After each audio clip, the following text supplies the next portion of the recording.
Welcome to the Encore Audio Archives YouTube channel. I'm Taper Dave, and this is my channel. I've uploaded hundreds of talks here that I've recorded at meetings in West LA, and I've also recorded conventions starting in 2013. I've got a bunch of those up. And Walt and Mary Murray, the original owners of Encore Audio Archives, started the company in the 80s, and Walt recorded Joe and Charlie's and a bunch of stuff down in Vista, California. My sobriety date is June 20th of 1994.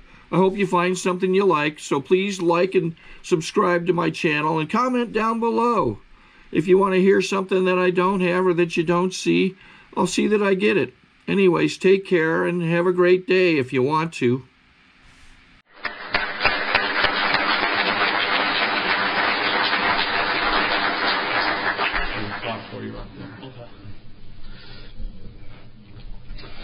He pointed the clock out to me. I guess everyone already ate.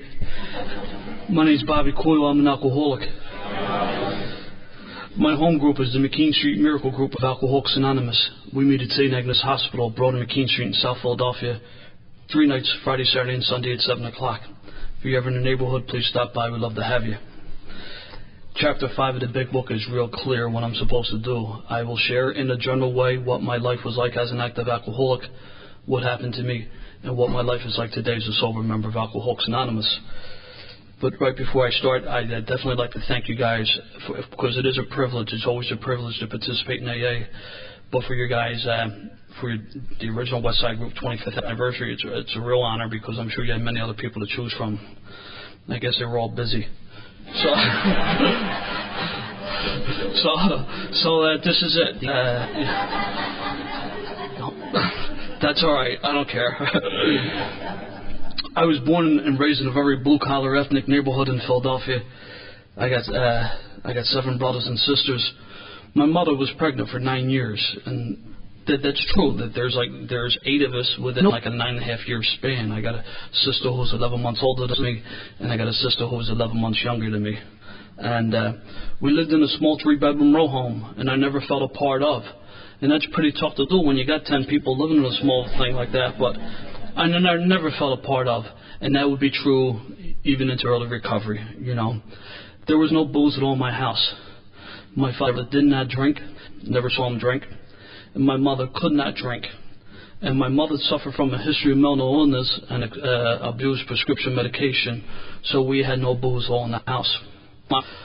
My grandparents lived around the corner from us, and that's where I had my very first drink as a kid. My grandparents were great people. I loved my grandparents. And in the basement of the bar, we used to have coal for heat, and then once they switched over to gas, the coal bin, they convert like into a bar, in the basement bar, and that's where all the family functions were held, the christenings, the graduations, and things like that. And that's where I had my very first drink. I didn't get drunk the first time I drank, but what I remember what happened, and I remember the drink, it was Ballantine beer. And I remember that because Ballantine used to sponsor the Phillies. And I remember going to Connie Mack Stadium with my father and the old scoreboard in right center field. And I was running around polishing off the half empties, or the half fulls. I guess it all depends on your perception. But I was running around polishing off the half empties, and my uncles were pointing at me, and I had tons of uncles. And they would say, "Look at him, look at Bobby." And that's what I craved, you know.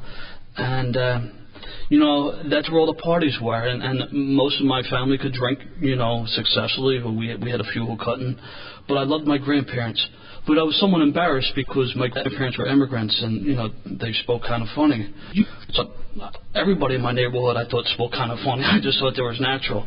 So, but the kids used to make fun of my grandparents, but man, I loved them. They were great. My drinking really took off in high school. Most of the kids in my neighborhood went to the local diocesan high school, but my parents had sent me to a private Jesuit high school. And there I felt kind of different, because most of the kids who went to the school were from affluent families from the suburbs. It was just me and a couple of the dirtballs in the neighborhood who went there.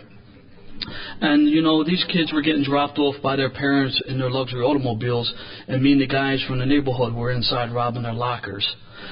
And I knew that was wrong.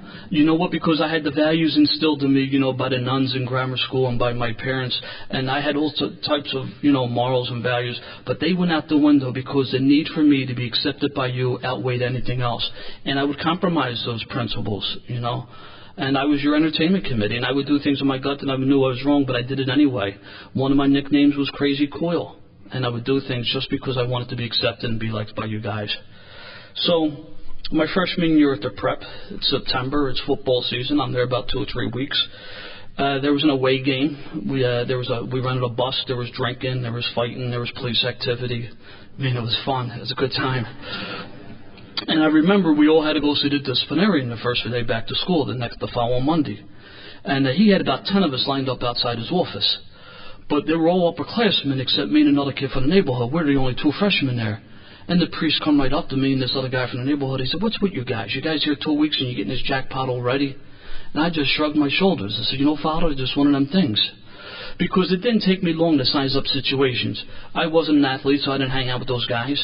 I didn't hang out with, like, the advanced placement kids. You know, I found out who was about drinking and acting up. And that would be the story of my life. It didn't take me long to size up, you know, what team you were on. And I was about the guys acting up and drinking. So I didn't distinguish myself at the prep, but I didn't do badly either. I gave the bare minimum effort required to get by, just enough where I wouldn't get any heat, you know. And that would be, you know, what I would shoot for the rest of my life. Mediocrity was my goal. You know, I just wanted to skate along. You know, didn't want to stand out, but didn't want to get my fingers pointed at me either. Now, this school I went to was in a pretty rough section of Philadelphia. It was in North Philadelphia, and like I said, most of these kids were from the suburbs. Now, the school's on the 18th Street. 4 blocks away, there was the subway. And at the end of the day, these kids used to take the trolley the 4 blocks to catch the subway. They was scared to walk through the neighborhood. 3 blocks away, there was a bar called the Ebony Showcase Lounge. And when I was a sophomore at the prep, I was a regular at the Ebony. Now, I went there for a couple of different reasons. You know, they had cold beer, they had dancers, but a lot of times I just went there to show off to these kids from the suburbs how tough and nuts I was. And I'm not a tough guy, and I never was. In fact, every time I strode out Girard Avenue and I sat at the bar, I was terrified. But I didn't want anybody else to know. Again, the need to be accepted by you outweighed anything else. And I'm 16 years old. I'm dressed almost like I am now. Blazer, you know, tie. And as you can tell by the name of the bar, they knew that I wasn't from the neighborhood, but they figured if I was crazy enough to go to a bar, they might as well serve me, you know. When it came time to graduate from the prep, I really had no desire to further my education, and it kind of took my parents off because we didn't have much growing up, and they made a lot of sacrifices to send me to school. So I knew I couldn't stay home because there'd be hell to catch, and I had no money, so I wasn't getting an apartment. I had no skills. I had nothing. Didn't know what to do. So the only other option for me at that time was to enlist in the service, and that's what I did. And that really wasn't a bright move because back then nobody else was going. In fact, guys went north. They were in Canada, and so I enlisted in the service. And I wound up getting sent overseas, and I spent 13 months overseas, and that's when my drinking really took off. Now, I never messed around with other substances, never. I had a fear. I had a lot of guys from my neighborhood who were going over and got whacked on certain things, so I had a fear of that stuff. But I was definitely a drunk. I was a drunk before I went in. And I was over there a short period of time, and several friends of mine got killed. And I didn't know how to handle that. Because in my house, we didn't talk about nothing. It was all surface stuff. We never talked about what was really going on. So I didn't know how to handle this, you know. But I knew that booze numbed the pain, and that's what I did. I drank enough to numb the pain. And the same thing in the military. I didn't distinguish myself, but I didn't get any jackpots either. I gave the bare minimum effort required to get by. I just wanted to skate by, you know. When my tour was up, I came home, wound up taking a couple civil service exams, and then I enrolled in school, St. Joe's Colleges. And I'm there in school. It was the end of the semester in May. It was an unusually warm day. The night before, a couple of guys called me up and said, "Bobby, you want to go to the Phillies game tomorrow? It's one of those businessman specials."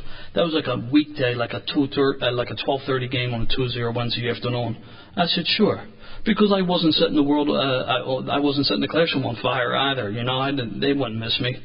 So I went to the game, me and 4 other guys from the neighborhood, and the Phillies had since moved. They're playing at Vet Stadium in South Philadelphia. And I'm sitting up at the 700 level drinking this cheap, watered-down beer. And like I said, it was an unusually warm day, very hot, and I'm getting drunk. And I told the guys I was with, I said, "You know what, I'm going to run down on the field and meet one of the players." And they kind of shrugged me off and said, "Okay, Bobby," because another nickname I had was Bullshit Bob. I said, I'm going to do this, I'm going to do this. I did that. I didn't do nothing. I just drank and made stories up. So I worked my way down to the lower level of the stadium, and I jumped over the fence and I ran out in the field, and the San Diego Padres were in town, and Dave Winfield was the right fielder for the Padres. And I went out and I shook his hand. I said, "Hi, Dave, how you doing?" And he looked at me. He said, "Brother," he said, "what are you doing out here?" And from behind him, I saw the guards come out. I said, "Dave, I got to go now." So I started running towards the infield. I wanted to slide into second base. But as I was running towards the infield, there was guards coming from the third base side. And if I knew if I slid into second, I'd get caught. So I turned around and I deked the guy and I went towards first base. And I was going to give myself up to the guard. And I'm probably about 10 feet away from me and the guard at first base. And I start walking like I give myself up. At the last second, I deked the guy again. I ran out in the outfield. Now I'm running around like a lunatic for about 10 minutes. That's what it seemed, but it was probably closer to maybe 2 or 3. And, you know, it's hot, and I'm out of breath, and it's, you know, I got nowhere to go. The fence is 10 feet high, and, but up on the scoreboard, they put Mr. Excitement. Like, these guys couldn't catch me. I had just gotten out of service. I'm in pretty good shape. We were running around like a lunatic. But I finally gave up. I had nowhere to go. You know, I was about to get sick. And so I just stopped. I waited for them to come and get me. I waited out in center field. They came out and got me. They were taking me off the field. I got a standing ovation from 37,000 people. It was incredible. As it was taking me up to the bullpen, Tug McGraw was in the bullpen for the Phillies. He gave me the thumbs up. I said, "Yeah, way to go."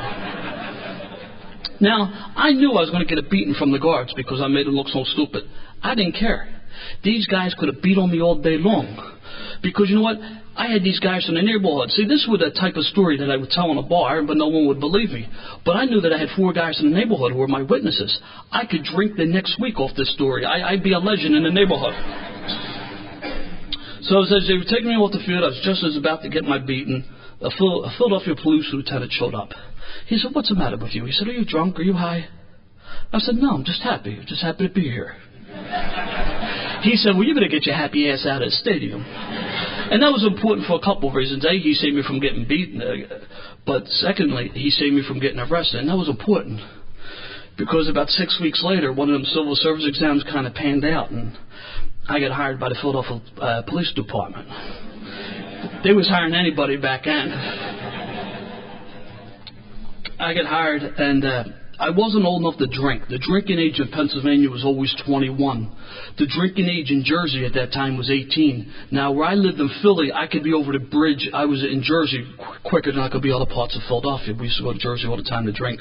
But once I got on the job, even though I wasn't old enough, you know, the badge opened up doors, you know. I spent my first 10 years in North Philadelphia, and I would see the ravages of alcoholism and drug addiction day in, day out. But at the end of the tour, I would go out with guys in the squad and start drinking, you know.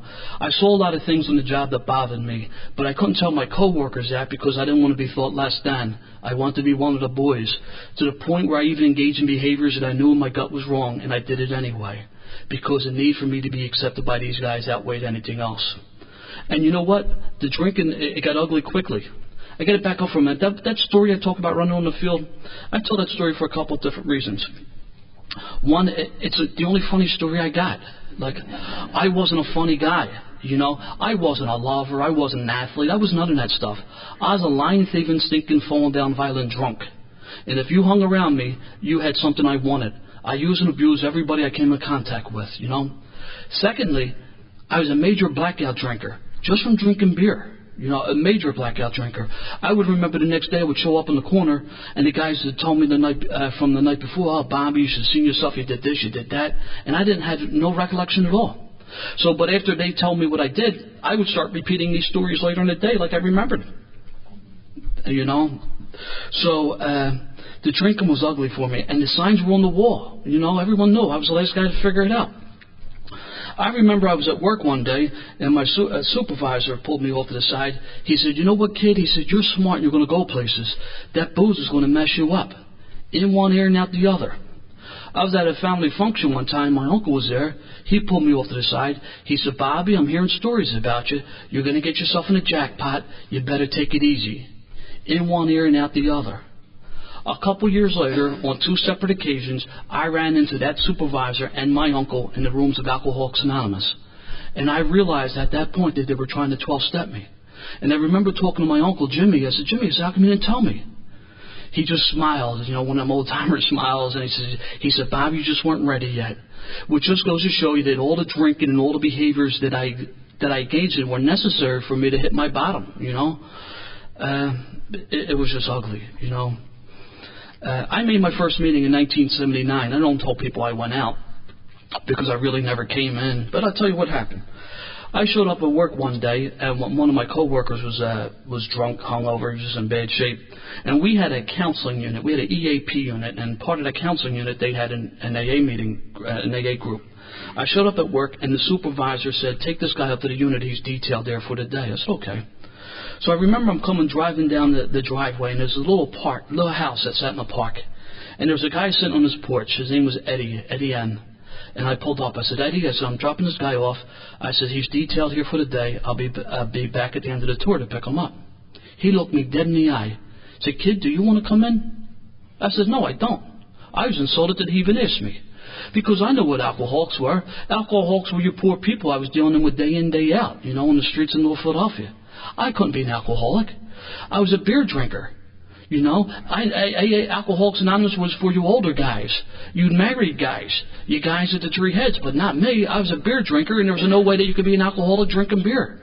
The only time I drank hard liquor was like on St. Patty's Day or New Year's Day or payday, but I was a beer drinker, and there was no way you could be an alcoholic drinking beer. And it was funny because I got sober a few years later, and one of the first guys I saw in my first outside meeting was Eddie. And when I walked in, he just smiled. He said, so, kid, you finally came around. And again, it was just goes to show you that all the drinking, all the behaviors that I exhibited were necessary for me to hit my bottom. I was 24 years old, and I shot and killed a 15-year-old kid in the line of work.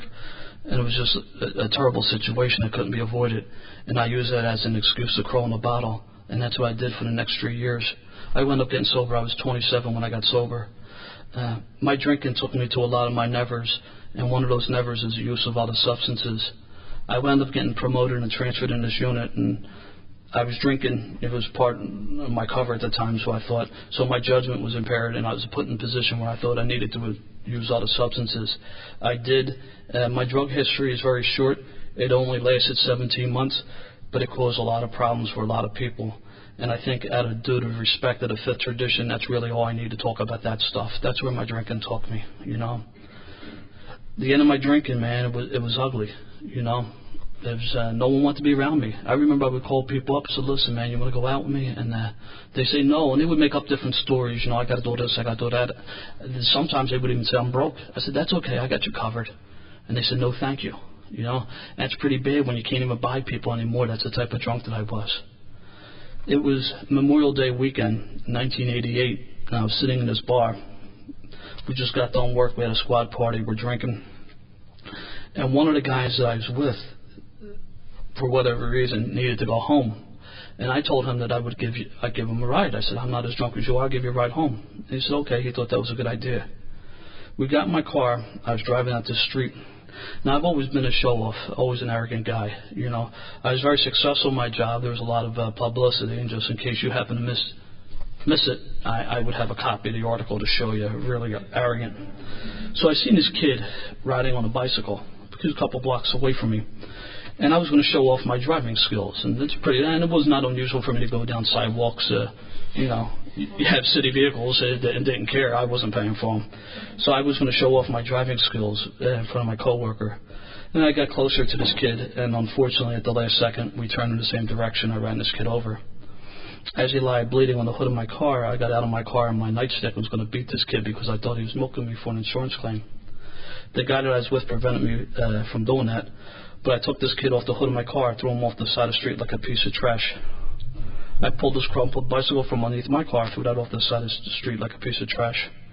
I drove back to the bar. I made every mark. I scored 10 points, and I continued on drinking. Now, when I came to the next day, I realized I was in serious, serious trouble, but I didn't think anybody would help me. So I don't know what to do. So I got a bottle of liquor, a case of beer, and some other substances, and I checked in a hotel with the intention to consume all the stuff to build up the courage in my life. And 3 days later, they're knocking on the hotel door to kick me out.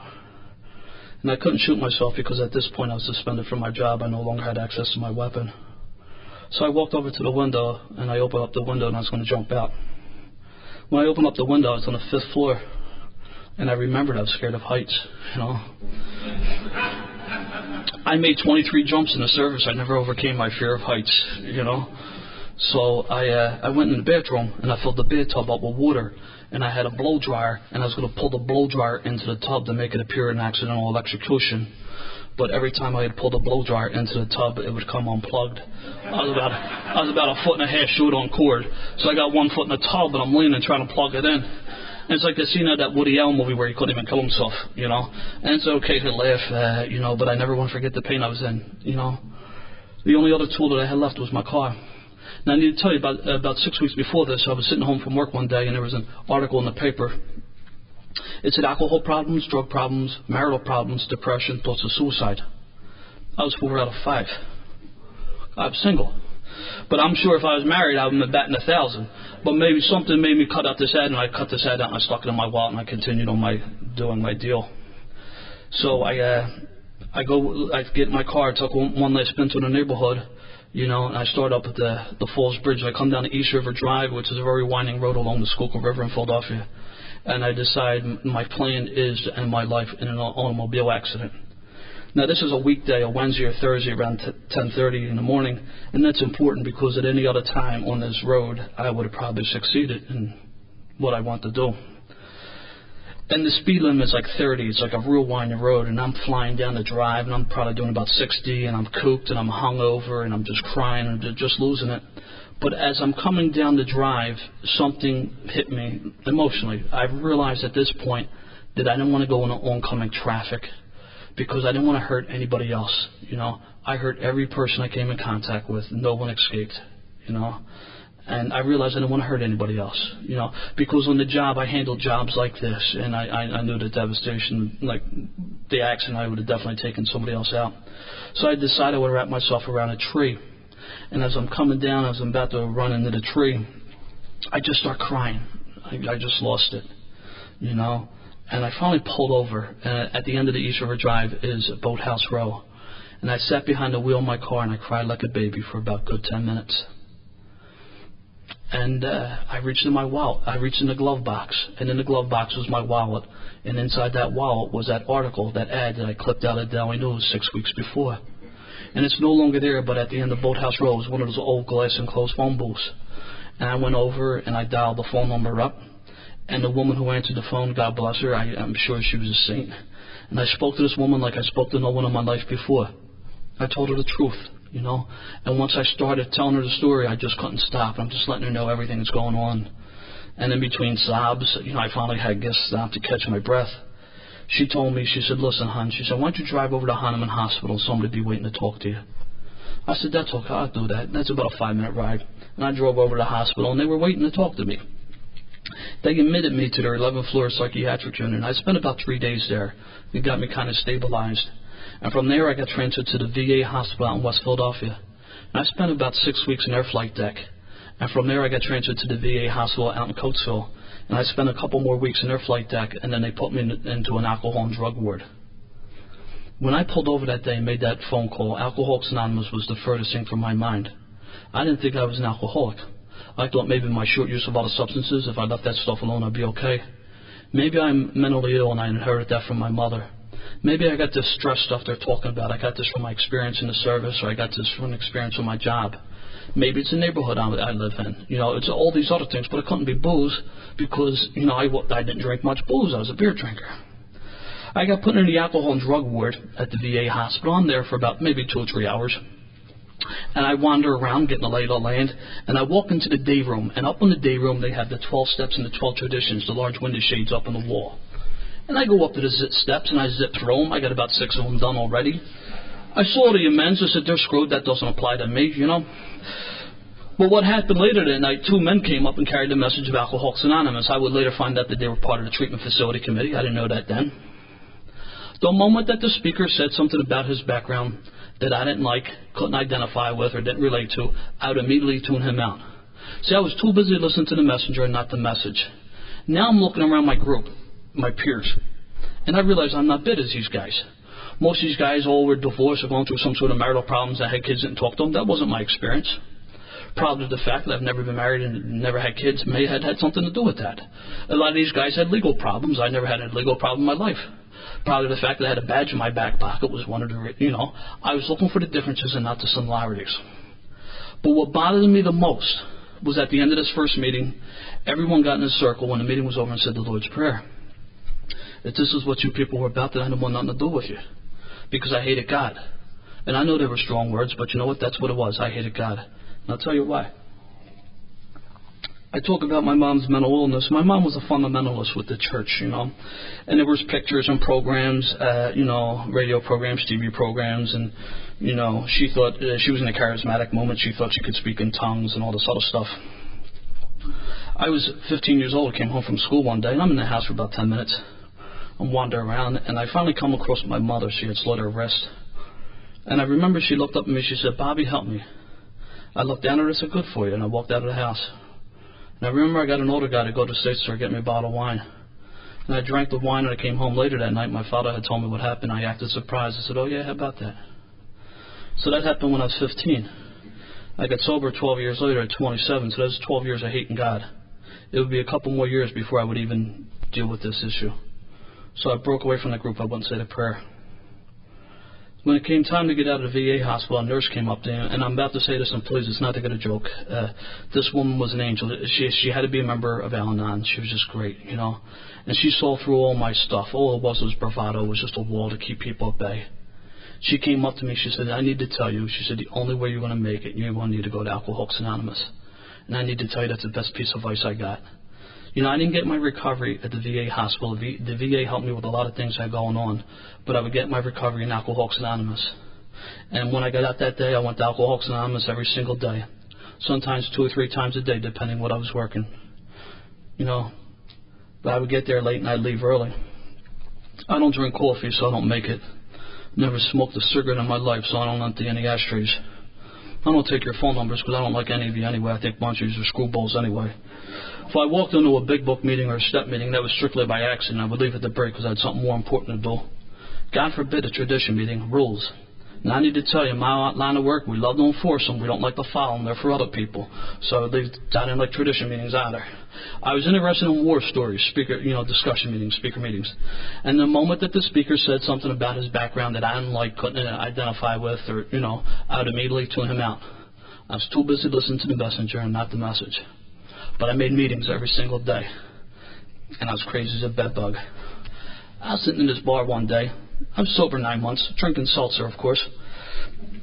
And if you asked me why I was there, back then I would tell you some sort of story. But the truth was I was arrogant, I was there because I thought they sold real good roast beef. And I'm sitting in the bar, and a couple guys from my neighborhood walk in, and they start breaking my stones. And one thing led to another. I said, "You know what, that enough." So I stood up. I was drinking seltzer out of a rock glass, and I punched this guy right in the face with a rock glass. And I cut him severely, man. He bled like a pig. And a couple of the uniform guys who came handle the job, they knew me. And they cut me a break, and they let me go. And that's where I learned my lessons about people, places, and things. And I have since found a place that sells real good roast beef without being in that type of environment. But the real reason I was there was because of my arrogance. Because towards the end of my drinking, a lot of jackpots I got in generated a lot of negative publicity. And the reason I was there was to show people, don't believe the hype. I'm back. Things are cool, and I was just nuts. I was sober a year and told my story. Because my home group at the time, that's what you did. And it was amazing. I got done speaking. There was thunderous applause. The blind could see, the lame walked. It was an incredible experience. And people came up and they patted me in the back and said, "Man, Bobby, you're doing so good." I lied during my entire story. The deal was, at my home group at that time, you could identify yourself as an alcoholic and you couldn't talk about anything else. I didn't believe that I was an alcoholic. I still thought my problem was, other substances. If I left that stuff alone, I'd be okay. I thought maybe I was mentally ill, and I got that from my mother. Maybe the fact was that I got this stress stuff. I got this from the service. I got this from my job. Maybe it's the neighborhood I live in. Maybe it's the fact I'm a mummer. It's all this stuff going on, but I can't be an alcoholic because I'm drinking. I was a beer drinker. In fact, during the course of my story, telling my story, a bottle of beer appeared in my head. But you guys don't want to hear that. You want to hear all the quotes, so I gave you everything you want to hear. And they came up and they patted me in the back and said, "Bobby, you're doing so good." And I was dying inside. I was sober just over a year, and all the men on a group. They were going on a retreat, and they kind of tricked me, and it's pretty easy to trick new people. You catch us off guard by it before we get a chance to formulate the lie. And they came up to me and they said, Bobby, are you working this weekend? And I knew I should have said why. But what I did say was no. I said it too quickly. I didn't have time to think. And they said, good. They said, because we're going on a retreat this weekend and we're taking you with us. Now, they knew that I wouldn't pray, and, and so they must have thought something was up. And, see, I like these old guys, I really liked them. But I hated these old guys, because after the meetings they would say, you want to go out with us? I said, no, I don't. But when they didn't ask me, I got mad that they didn't ask me. It was just really nuts, and I hated these guys. But I wanted them to talk to me. But when they talked to me, I would act out. It was just nuts. So they're going to take me on this retreat. And it's funny because on the way out to the retreat, they must have think something's up because I'm in the back seat and I got a guy on each side of me. It's like role reversal. At work, I'm driving the car. Here I am in the back seat with a guy on each side of me. So I go on this retreat because the need for me to be accepted by these guys outweigh anything else. As we're driving up to the retreat house, the knot in my stomach gets bigger and bigger. Because how can I tell them about my mom? What would they think? Because I know you hear a lot of things in AA, but obviously I'm different, No one did what I did. And so the closer we get to the retreat house, the knot in my stomach gets bigger. We finally get to the retreat house. I'm there about 20 minutes when they introduced me to the retreat master. As soon as he saw me, he just smiled. He's my disciplinarian from high school. But not only that, but he was a longtime member of Alcoholics Anonymous, and he just smiled. He said, good to see you. I knew you had a problem when you start talking. He wanted to know how long I was sober, where my home group was. I told him. He said, who's your sponsor? I said, I don't have one. So I'm a pretty bright guy. But I didn't have to tell him. He knew that I was bright also. He said, I strongly suggest you get a sponsor. I said, okay. So he asked my roommate to be my sponsor, just in case, God forbid, I should ever be questioned again. Bobby, who's your sponsor? There he goes. He's right there. It's okay. And the only time I talk to my sponsor is when I accidentally bumped into him in the meetings. Now, he would talk to me. He'd say, hey, Bobby, I still got that same phone number. He would smile and smugly. And I said, all right. But I never called him. In fact, you know what I used to do? I said, you won't believe this guy. He got me doing this. He got me doing that. I got to do that. He didn't do nothing. I made it up. I character assassinated the guy. The guy put the hand of AA out there and I slapped it away. I was just nuts. I was sober 23 months. I beat another man with a baseball bat. I forget what step I was working that day, but I was just nuts. I was just crazy. Stone cold sober in the rooms of Alcoholics Anonymous. I was dying from untreated alcoholism. I was a liar, thief, and a cheat. I did everything wrong you could do in Alcoholics Anonymous. The only thing I didn't do, I didn't pick up a drink. I bothered the new women. I was a creep. My early recovery, my first couple of years, I used to go to a lot of go-go bars, right?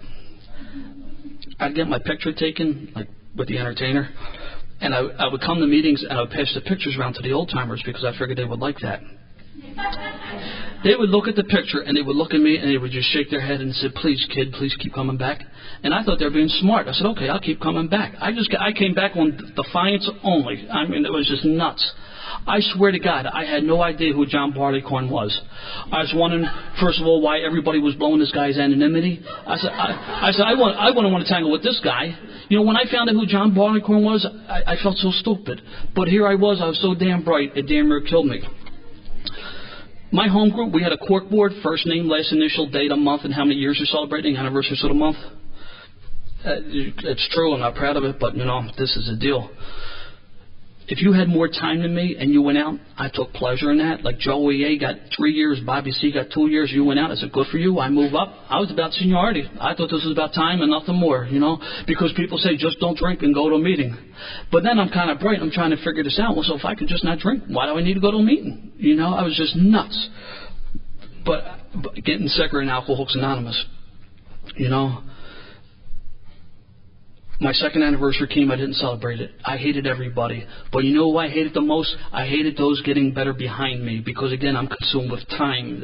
He who has the most time wins, I hated everybody. I need to tell you, when I first got sober, when I was making my first outside meetings, I didn't believe people with time. I still remember I spent all this time in the VA hospital. I got out. I was out for about 2 weeks. I'm at a meeting one time. There was a man and woman, husband and wife. They were speaking. It was an anniversary. They both had 10 years. The wife had one more day than the husband. And she constantly reminded us throughout her talk that she had one more date than her husband.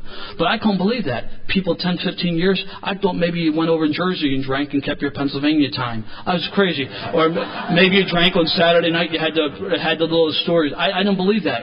But there was a couple guys in my neighborhood who were sober a year and a half, 2 years. I saw these guys, and I was impressed by them because these guys I knew. These other people who were sober years, I didn't know who they were. But there were guys in my neighborhood that were sober a couple of years. I said, damn, so they're sober.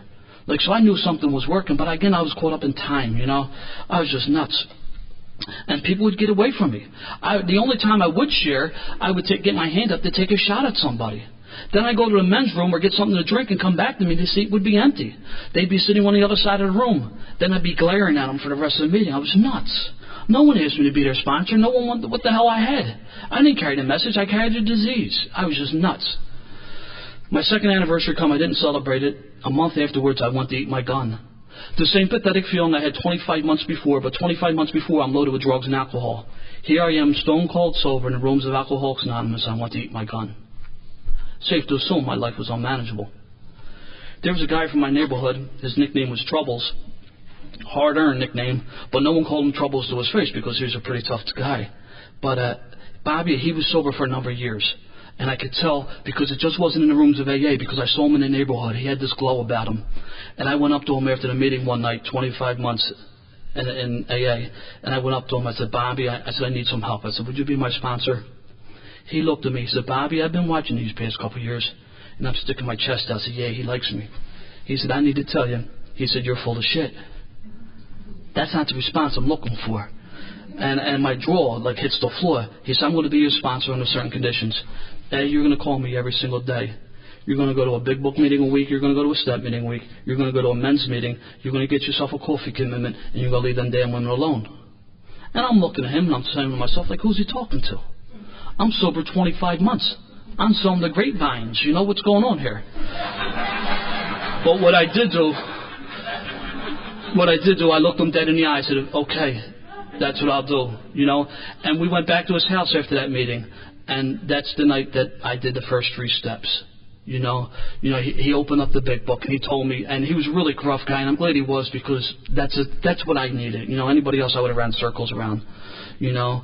And he had done time, and I knew he didn't have much, academic training and all that other stuff, but that's the guy that I needed in my life at that time. But he introduced me to the big book, you know, and he said, these are the steps, you know, these are the directions, this is how we get sober. And after, you know, I must have sat with him, I guess, about an hour and a half, 2 hours. Then when I got done, got done listening and got done, you know, he was showing me what to do. Together, we got on our knees and we said the 3rd step prayer. And then he told me, when we got off our knees, he then told me that I needed to get paper and pen. I said, whoa, easy does it.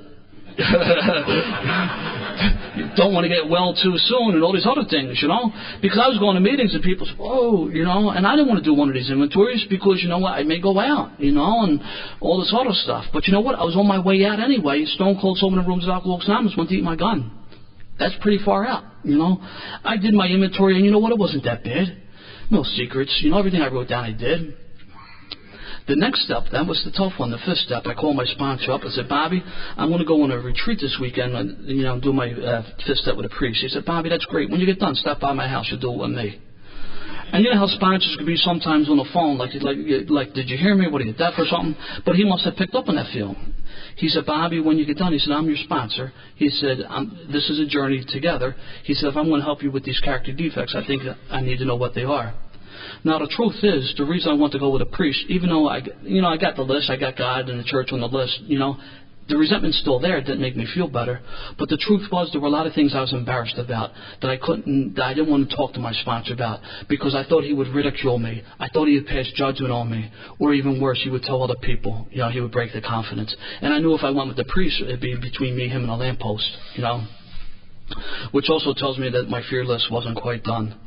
So I never did it with that priest, you know. I did it with my sponsor, and I found that those fears I had were unfounded fears, because he didn't pass judgment, he didn't ridicule me, and to the best of my knowledge, he never told anybody else. In fact, what he did when I got done, he shared some of his experience with me, which took away the terminal uniqueness that I felt that I never had, you know. And You know, and one of the things was the fact that he had was in prison for a number of years earlier in his life because he had taken someone's life. Now, that's not why I asked him to be my sponsor, but he helped me tremendously, you know. And when we got done, you know, he had a quiet room set up in his house, and he made me sit there for the hour, you know. And I'm glad he did. I guess he didn't trust me. He thought I would go out and get distracted, you know. And I can only share my experience, but you know what? When I got done that fifth step, the screaming inside stopped. Now, that may not sound like a lot, but you know what? To me, it was an incredible experience, you know. And at this point, I'm probably sober just under 3 years, you know. And my life got better, you know. I didn't burn my fourth step, you know. We didn't have any fires because I knew I would need this for the rest of the steps. 6 and 7, character defects. I didn't know what character defects were. I know when I drank that I was a character. But the truth was, when I did my inventory, I found out that I had no character whatsoever. I was irresponsible. I was untrustworthy. I wasn't a brother. I wasn't a son. I wasn't a coworker. I was none of that stuff, you know. And so I asked for help, and the 7th step was a prayer. But my sponsor told me, Bobby, you need to put legs on those prayers. I mean, I got a laundry list of character defects, and let's say one of them is impatient. I may not be the most patient guy in the world sometimes. I could pray all day long, God, help me be patient, help me be patient. But during the course of my day, should I lash out, like sarcasm? Sarcasm's nothing but anger, you know. It's also referred to as language of the Irish. But you know what? If I lash out in sarcasm, that prayer for, you know, patience went right out the window. My sponsor told me I needed to put legs on those prayers, you know. It was a program of action. See, I was one of those guys, I would go to meetings and people say, well, I turned it over. And I said that, but all it was a cop-out. It meant that I wasn't going to do any work, you know. But it was incredible. And I felt, you know, it was, I was on fire. I really was. The 8th step, you know, because I didn't burn my 4th step, half my 8th step was done. And I had thrown more names. And I was one of these guys who would go to meetings and say, you know what, I never harmed anybody but myself. Right there should have been a tip-off that I never did an inventory because everybody came in contact I harmed. And unfortunately, those closest to me got harmed the most. The 9th step, direct amends. I mean, no phone calls, no letters, because I didn't beat you with a bat over the phone or through the mail, you know. And when I want to do those things, you know, I would, you know, if I wanted to take those measures, the truth was I was afraid. I was probably afraid to face people. And I'd like to share 2 experiences real quickly on the 9th step. I'm at a meeting 10 years ago, about 10, 11 years ago. I see this guy. I have not seen this guy since 1977. He is not on my fear list, not for any reason, I just plain forgot, you know, out of sight, out of mind. But I'm about to speak, I'm at this table, and I see this guy come down the steps, and as soon as I saw him, I recognized him, I knew who he was. Now, I'll tell you what I used to do, and this guy was much larger than I was, but because I was nuts, or thought I was, whenever I wanted to impress people, I would start trouble, and, you know, and I'm not a tough guy, I never was. But this guy, one day, he and I had words, and he would never respond. So from that point on, I would ridicule this guy in front of other people. You know, verbal abuse, one day I slapped him, then one day I spit on him. I mean, you're talking about what other degradation to another human being but to spit on him. So I saw this guy, and I knew that I owed him amends, you know. And I was told that making amends is much more than saying I'm sorry, because for me, I'm sorry with 2 words that don't mean squat. It's about righting the wrong. So I get introduced, and I stand up and I say, my name is Bobby Coyle, and I'm an alcoholic. Now, I need to tell you why I use my full name. I know all of a sudden we get sober, it's like the mafia, and we get all these nicknames. There's Bucktooth Mary and Red Sweater Jerry and Frank the Fox and Jimmy the Coat, and we get all these nicknames. I get sober, I don't want anyone to know I'm in AA. But you know, when I'm a drunk, everybody in my neighborhood knows I'm a drunk. There's those little telltale signs, you know. They would come outside and they'd catch me, I'd be urinating on their car. My girlfriend threw the clothes out the window. I'm slumped behind the wheel of my car. Everyone knows I'm a raving lunatic drunk. All of a sudden I get sober, I don't want anyone to know. God forbid my reputation be tarnished. The 11 traditions real clear. At the level of press, radio, and film, you know. You won't find me on the television, or my picture and my full name in the newspaper, or my full name on the radio, which happens to be Robert Ignatius Benedict Coyle III, followed by I am a member of Alcoholics Anonymous. That's the 11th tradition. Dr. Bob went on to say, in fact, I was always taught to cite the sources, and Dr. Bob and the good old timers, he said when one drunk is anonymous from another drunk, that is a violation of the 11th tradition. He went on to say that anonymity is spiritually inspired and fear secrecy is fear-inspired. This is not a secret society. And I was very involved in the area back then, and we use our full names. Because you're not going to find Bobby C in a phone book. So I looked this guy dead in the eye, and I said, "My name is Bobby Coyle, and I'm an alcoholic." He looked at me. He nodded. I guess we sober up, we clean up. And when I got done speaking, I told the group what I used to do. His name was Bob. And I told him that I was sorry, and I also told him that as long as I stay sober, I hope I don't treat you or any other human being that way. Now, after the meeting, he came up and he hugged me, and it was an incredible experience. Now we start talking. And like I said, I haven't seen this guy. This was 10, 11 years ago. I haven't seen this guy since like 77. I start talking to him, and I find out that he is sober 3 years in Alcoholics Anonymous. And I'm sober like 5 or 6 years. And, so I'm thinking, again, the arrogance creeps in. Well, I'm sober 5 years. You should at least know who I am because I'm very involved in the area and everyone knows who Bobby Coyle is, So we start talking, and he says, this meeting we were at, and I live in South Philadelphia. This meeting we're at is in North Philadelphia. I start talking to him and find out now he lives in the Roxborough section of Philadelphia, which is like northwest. I said, "Bob," I said, "what's going on? I haven't seen you." He said, "Well, he said, Bobby, I was flipping through the meeting directory because this is both a meeting that we normally would not go to." He says, "I was flipping through the meeting directory. I just wanted a different meeting to attend, and for some reason this meeting jumped out at me." See, I'm a firm believer that my God put that guy in that path that night, and I could do 2 things. I could do what I did, or I could do what I did most of the time, was like make a story up. See, because the nice thing about having 8 siblings so close in age, there's always a close resemblance. And people would come up to me and say, "Hey, you SOB, I remember you." I said, whoa, you're talking about my brother Brian or my brother Sean, not me. You got me confused with somebody. But you know what? I made the amends, and he forgave me. Now, I need to also tell you, when he said this meeting jumped out at me, like I said, I'm a firm believer that God put that guy in my path that night. See, we have 1,600 meetings a week at home. Our meeting directory is probably about 80, 90 pages thick. It's a pretty thick book. And 1,600 meetings a week. And this guy picked this one. A meeting that he and I have never attended before. The 9th step says wherever possible, not whenever. Wherever's place, whenever's time. And it's never the right time because I'm too busy, easy doesn't it? Keeping it simple, Another experience with the 9th step, I'm at a business meeting one time. I made a motion that was definitely for the betterment of AA since I made it. There's discussion. My boy Freddie's there, and Freddie doesn't agree with what I come up with, which I'm amazed because I grew up in a neighborhood. There's certain rules. I mean, right, wrong, or indifferent, they're the rules, and everyone knows what they are. One, like you can't date anybody's ex. It doesn't matter how long. Like, I don't care if you dated in the 8th grade. I can't date you because you dated Tony years ago. I just can't do it. Another one of the rules is right, wrong, or indifferent. You always back your boy. Always back your boy. So I'm at this meeting, and Freddie doesn't back me.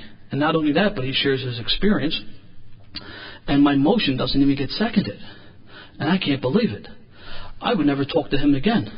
I would come to meetings. There'd be 4 or 5 men at the table. I would say hi to 3 or 4 of them, and I would ignore him completely. I remember I was at work one day, and my coworker came up to me, who was also sober. He said, "Bobby," he said, "Freddie Wheels is outside. He went to take care of some sort of business." I peeked out the window. I saw him. I said, "Well, you know what? Tell him to take his fat ass down to City Hall. He needs to do it down there. He can't do that here." A couple weeks later, that same coworker called me up. He said, "Bobby, Freddie Wheels died last night." And he said, "The reason I'm calling you is because he always spoke so highly of you." Now, here he was, a friend of mine. He was put in my path many, many times. And as God is my judge, I can't tell you what that motion was about. That's how petty it was. He was put in my path many, many times. And the moment that coworker said, "Bobby, he always spoke so highly of you," he was a friend. And I didn't practice the principles, pride got in the way. And so when he told me that, I felt about yay big. And I could been praying for Freddie ever since, So that's 2 experiences on the 9th step, One where I took the action, I reaped the reward, and the other where I didn't, and I paid the price. The 10th step for me is nothing but 4 through 9 on a regular basis. Now, if I'm going to stand up and tell you I do a 10 step every day, that's not true. And I'm also used to say if I don't do a 10 step every day, no one knows but me. That's not true either. Because when I'm not practicing these principles, I become a nitwit. And when I'm in nitwit mode, should you cross my path that day, you also are affected. I could be rude, I could be obnoxious, I could be arrogant, I could be all those things, And it's funny because every time I act out like that, when it dawns on me, like when are you going to get it?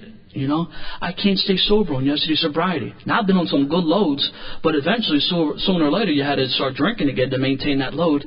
The same thing about sobriety. I can't stay sober on yesterday sobriety. You know, I got that daily reprieve. You know, contingent on my spiritual maintenance. But I always laugh at myself when I get caught up in that because I know what the deal is. See, in early recovery, when I went to meetings, when meetings were real serene, I would get my hand up to get it crazy because serene people scared the hell out of me. So I would get my hand up and share my insanity, and then that would set the tone for the meeting. Now we got a crazy meeting going on. Now I'm comfortable. So this is cool. This is all right. You know the old saying, you can't miss what you never had? Well, I never missed a peace of mind because I never had it. But now that I have that peace of mind and serenity, when I get knocked off the beam, I now know what I need to do to get back on the beam, you know. And I like living this way. The 11th step through prayer and meditation, I improve my conscious contact. Now, I don't pray and meditate the way that I was indoctrinated as a kid, but that's okay. See, I no longer have a problem with the church.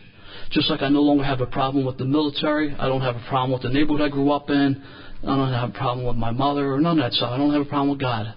Because as I went through the steps, I found out that Bobby Coyle, I was the problem. I was the problem long before I picked up a drink. That was just exacerbated by my drink, and that just made things worse. But you know what? When I put the drink down, I still was the problem. But I went through the steps, you know, and I got better. Things around me now always got better, but you know what? I got better. And I started getting comfortable with myself. I mean, there's a lot of things in my past that I'm not proud of. And I'm even talking about sober. I didn't even need to talk about that crazy insanity drinking. Stone cold sober, I've done some things I'm not proud of. And if I could change it, I would change it in a heartbeat, but I can't. But the thing about the steps enables me to change my attitude about the past. And I get to use that to help other people. And that's a reward. The 12th step, having had a spiritual awakening. As the result, I've had that spiritual awakening, you know. Now, no lightning bolts or burning bushes or any of that stuff or voices from above. And in fact, it's been a number of years since I heard voices at all. And I'm forever grateful for that. But we tried to carry this message. That's the message of Alcoholics Anonymous. So unfortunately, sometimes I go to meetings and I hear some crazy things. I got to look up the slogans and make sure I'm in an AA meeting. But you know what? Sometimes I forget that word try. You know, when I finally got through the steps and when I was on fire, I went through my evangelical stage, you know. Had the fireman's hat on. I wanted to save people and wanted to quote the book to you. When I got done, I wanted to backhand you with the book to make sure it sunk in, and, you know. And, you know, I just went through it. I guess a lot of us go through it. But you know what? I remember I was at a meeting one day, and a guy pulled me off the side. He was sober for a long time. And lovingly, he pulled me off. He said, you know what, kid? He said, you have a nice message. He said, but you offend people. He said, the way you come off. And he says, we share our experience, strength, and our hope, not our knowledge or opinions or anything else. And I'm glad he spoke to me the way he did, but there were certain things I just needed to learn on my own. But I kind of toned it down. But the one thing that I don't do, I believe that I'm definitely a lot more calm than I was then.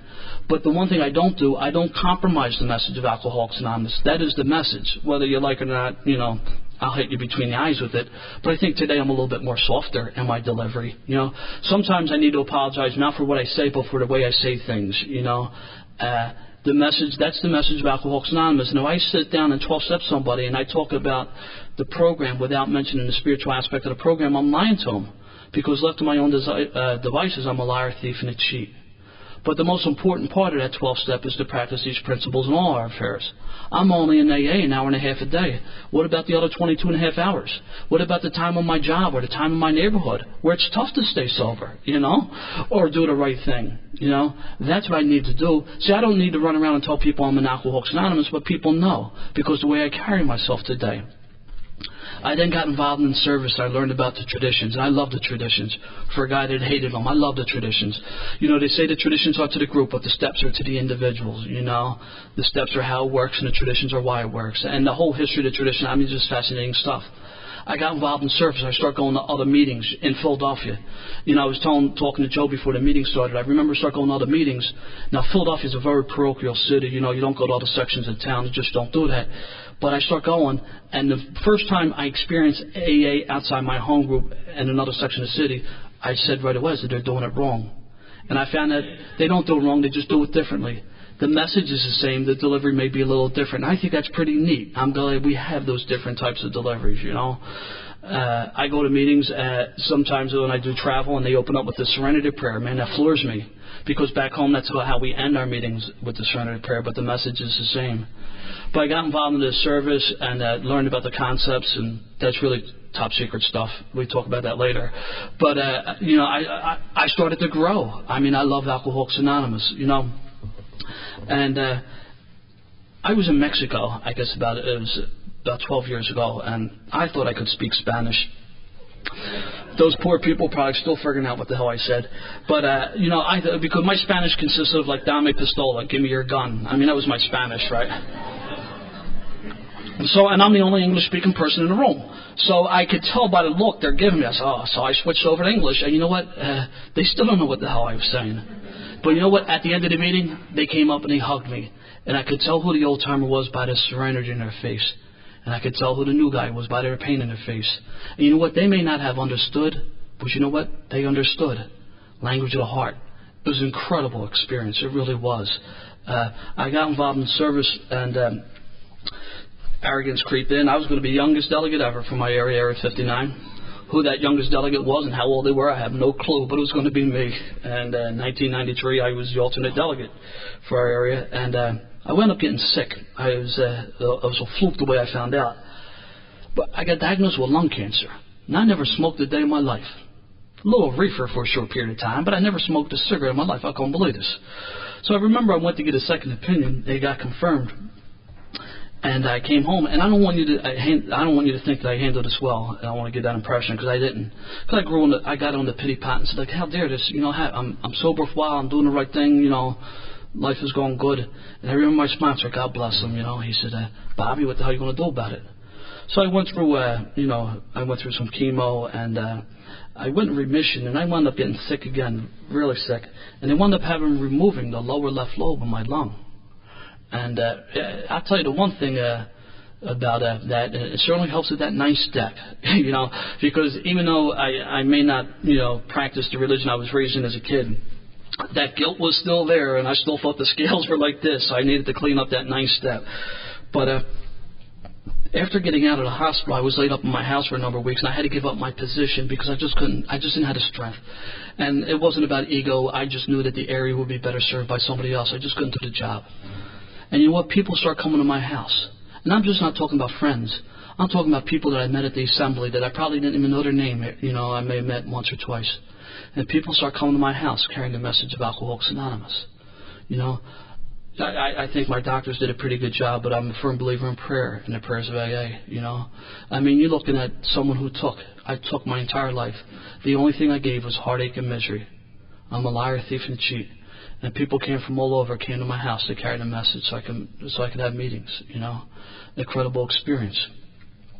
I wound up, you know, getting remission, doing pretty good. Then I wound up severely hurt at work and wound up retiring. Got my pension and didn't know what to do. Went back to school, and then I went to graduate school, and I'm back working for the city in another capacity. My life is good today, you know. But everything I have today is a result of Alcoholics Anonymous. I still make 5-6 meetings a week, sometimes 7, and I got a lot going on. And the reason being because everything I got today is a result of Alcoholics Anonymous. The preamble says our primary purpose is to stay sober and to help other alcoholics to achieve sobriety. If I'm only staying sober and not helping other alcoholics, that's half measures, and half measures avail us nothing. And the reason I go to meetings because that's where I find newcomer. Because the newcomers don't know that I live at 707 Sears Street. That's why I go to meetings. And when I go to meetings and some of my sponsors are there and I haven't heard from them in a while and they want to come up and talk to me, I said, no, let's go over and talk to that guy because you got my phone number. We don't know who that guy is. That's why I go to meetings.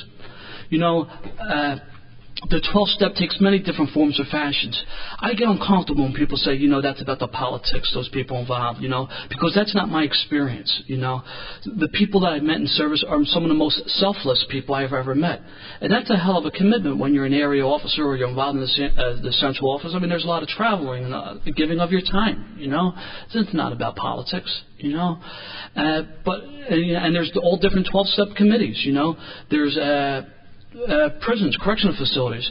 A quick experience on that. I was sober just over a year and a half. I remember my sponsor called me up. He said, Bobby, we're going to go to prison committee, Holmesburg meetings, prison commitment in Philadelphia. I said, I'm not going there. He said, yes, you are. I said, no, I'm not. We went. And because I didn't want to go because I didn't think I had anything in common with these guys. I thought that I would need to embellish my story. I thought I would need to use profanity or talk about drugs, like get away from our tradition. And but he asked me about 2 weeks before, and I said, okay. Then the night before, this was a Sunday, because I remembered the Eagles were playing Monday Night Football. The meeting was Monday night, and we're playing the Cowboys. And so I remember, like, I can't go. Like, I got this game to watch. So I call him up, and I try to make up a story. And he said, he called me on it. He said, Bobby, you gave me your word. That's a commitment. He says, I'll be by your house and pick you up at 7:30. He said, besides, if you pick up a drink, he said, I don't think Ron Jaworski's going to come over and 12-step your ass, so be ready. So we went up. We went up to this meeting, and you had to go through the whole process of getting buzzed in, surrendering ID, and all this other stuff. And come meeting time, no one showed up. They were all on the block watching the game. And I remember when I was leaving, I said something smart to the correctional officer. I said, I guess you transfer all your alcoholics upstate. You know, he didn't know what I was talking about. But my sponsor picked up on it right away, because as we were driving home, he blasted me. He said, you still don't get it, you selfish SOB. He said, we were here just in case. We tried to carry the message. We were responsible for the effort, but not the outcome.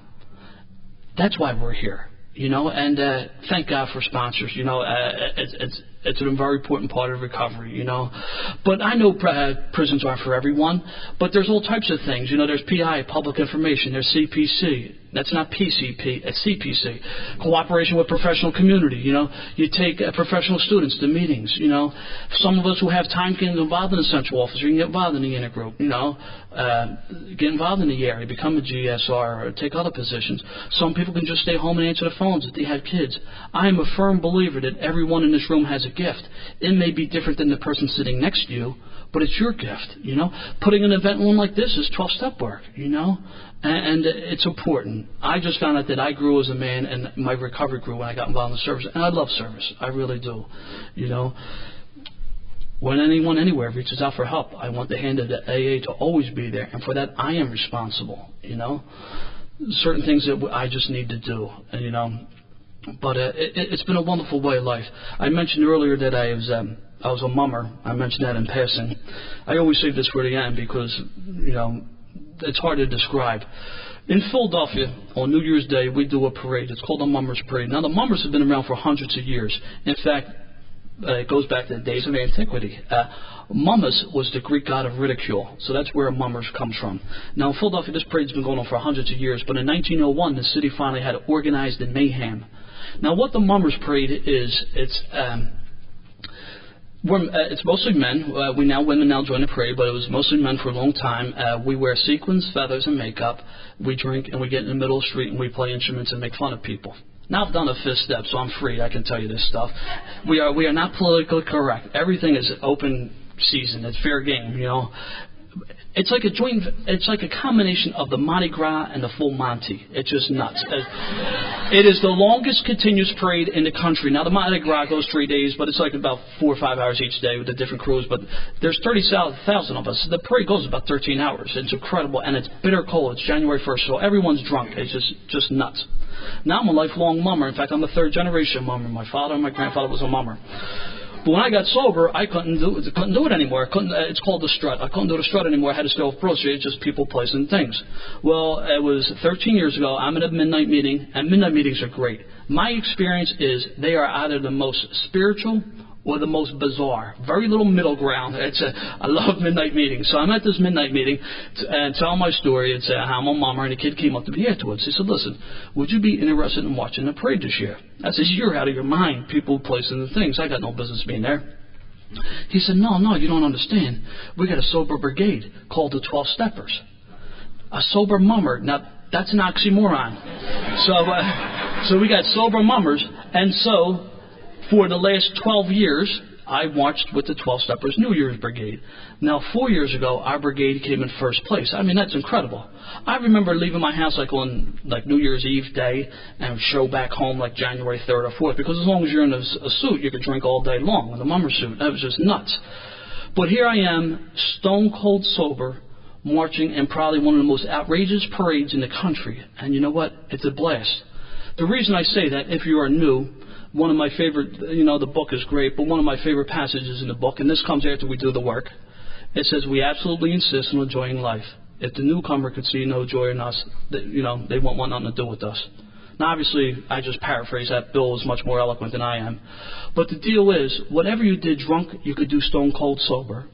You could be better at it. You could have more fun. And most importantly, you could remember it. It's just a good time. One of my favorite sounds in an AA meeting, and wrap this up, is laughter. I love laughter. Towards the end of my drinking, I couldn't laugh. Towards the end of my drinking, you know what? I couldn't even shave anymore. I would get a couple strokes with the razor, and I actually visualized this, looking in the mirror, and I saw where an evil spirit would take the razor and make me cut my throat, and I would actually see the blood come out. So I wasn't enjoying life for many years. Now, when I first got sober, I heard laughter. I didn't like it because I thought you were laughing at me.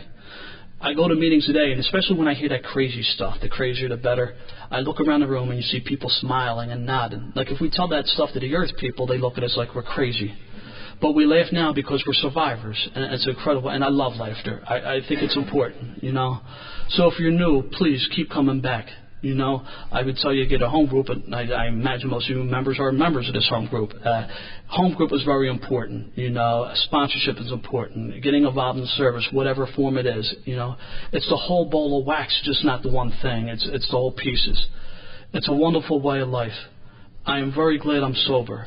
I started off by saying I never felt a part of, to the point where I even compromised the principles and ethics and the values instilled in me, like I said, by the nuns, by my parents, by elders that I respected. I compromised everything because the need for me to be accepted by you outweighed anything else. I no longer feel that. I feel accepted for who I am, so I no longer need to compromise those principles. And more importantly, I don't compromise the principles of Alcoholics Anonymous. Even though I want you to like me, if you don't, shame on you, because I think I would hurt you if I diluted this message in any way. I'm really glad I'm sober, and again, I thank the group for the privilege of participating in an AA meeting. That's all I got. Thanks.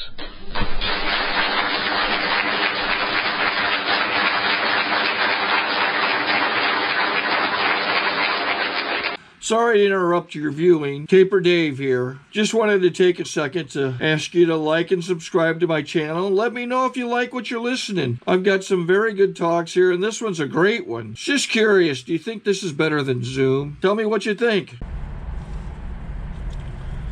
Okay, this is how I prepare my drone for launching.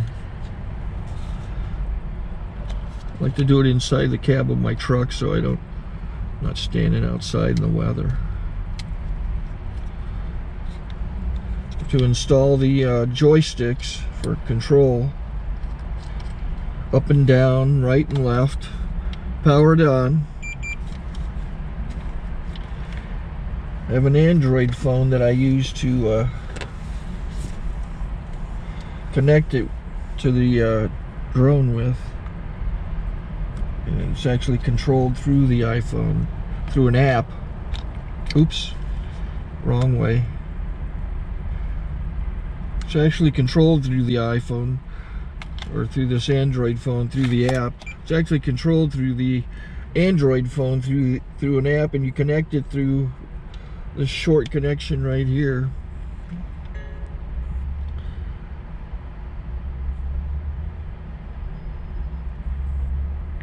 Remote control connected.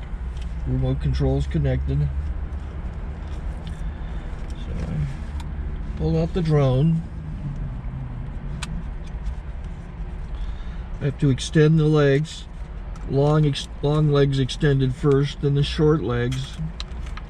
Remove the gimbal protector. Set that aside, then power it on one short burst and one long burst. I lay it down. So I have to go to calibrate. So the drone's not connected yet. It shows you here as this drone gets disconnected, even though the remote's powered on. So the drone has to establish it's connected. So I go into the app to calibration mode. First I'll calibrate the remote controller. Start calibration. Out, in,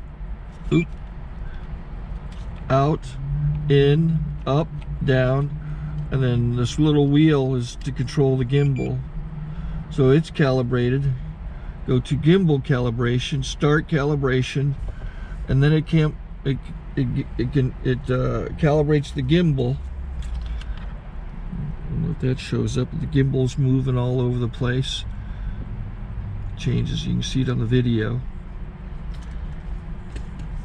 And I'm calibrated to take off. It's acquired 7 satellites at the moment. There are 26 satellites up in the sky, which it has to acquire before you can take off. So it's connected. It's got enough satellites. This is white. I can go to press this little arrow button, swipe right to take off, and it would start the motors if I slid this to the right, but I'll wait till I get outside. Don't want to do it inside.